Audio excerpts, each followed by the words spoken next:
Well, an absolutely important occasion to think about those people who perished in the tragedy on the 7th of October. So quite a number of speakers here, they've reflected on their support of Israel to defend itself. And we do know that we saw from that speech last night where Prime Minister Netanyahu was talking about the total elimination of Hamas. So the Friends of Israel are right here in Pretoria. Joining us now is Mr. Modise. Thank you so much indeed, sir. You've always been very clear about where you stand, especially today, because we had that, the land invasion to Gaza is going to commence. Maybe just your thoughts around that. I think what has been very clear from the start, it is that we need to make sure that Hamas does not come back again and do what they've done on the 7th of October. 1,400 civilians died. 200 of them are held hostage in Gaza. It's surprising what we have seen throughout the week. The message has changed. The world has forgotten that Israel was attacked unprovoked. And the people of Gaza themselves today, they have been subjected to such by leaders like Hamas. Hamas, if they love their people more than they hate Israel, they will rather find a reasonable approach and find a lasting, peaceful solution. We believe that now is the time to close down on Hamas, to make sure that we can have a partner who can bring a lasting, peaceful solution. Because right now, as we speak, the people of the world are seeing this war, and death on both sides is devastating. We need to unite against terrorism.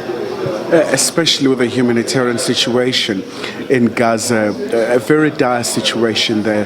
The hospitals on the verge of collapse and all sorts of challenges. No, honestly, we sympathize when you see that. It's painful, similarly to the people of Israel as well, that are going through this horror in shelters day in and day out of rockets flying all over the place. It's war. It's not pleasant. But we are happy that to see that there's humanitarian aid going into Gaza. But then this must show the world that Hamas is the enemy of the people of Palestine. If there was no attack, if they didn't choose to take arms against the state, we wouldn't be having these issues.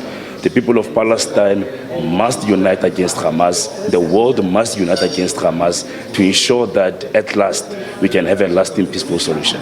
Before I let you go, Bafana, you have parties like EFF, the ANC, and others who are calling for the Israeli embassy to be shut down and for South Africa to cut off the diplomatic ties. Surely that doesn't bode well for your people who are the friends of Israel. No, I look at the ANC, the EFF, those are party policies. They don't speak for South Africans.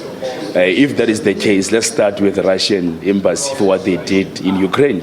Let's start with China for the people of Tibet. So the ANC and the EFF, they are only pushing their own party policies, and they must not in any way impose their policies on South Africans. We, the people of Nelson Mandela, as South Africans, we support a two-state solution. We support that one day there will be peace in Israel. However, if you have a leader who say you must shut down the embassy and boycott Woolworths and Jewish businesses, what about the unemployment in this country? Why are you so fixated in dealing with, in actually condemning or pushing your narrative of division rather than speaking in unity and bringing peace together?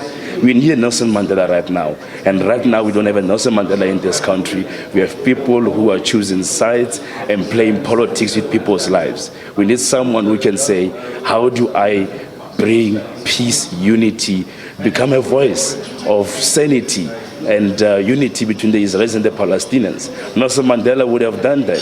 The leaders of the ANC would have done that back in the UR Tambo and others. But what we have today, these leaders don't speak for South Africans. They are pushing their own policies, and they must not impose it on our people.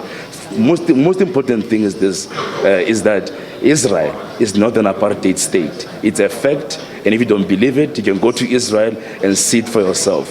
This is a mere narrative by the ANC and the EFF. It doesn't speak for the majority of South Africans. Israel will remain here in peace, in harmony. Thank you. Thank you so much indeed for your time. Of course, that's Mr. Modise. He's with the Friends of Israel, very quite staunch in terms of his support for the state of Israel. So, but also most importantly, I think there has been a very clarion call for those who are still held hostage to be released by Hamas. Khayelihle Khumalo, SABC News, Pretoria.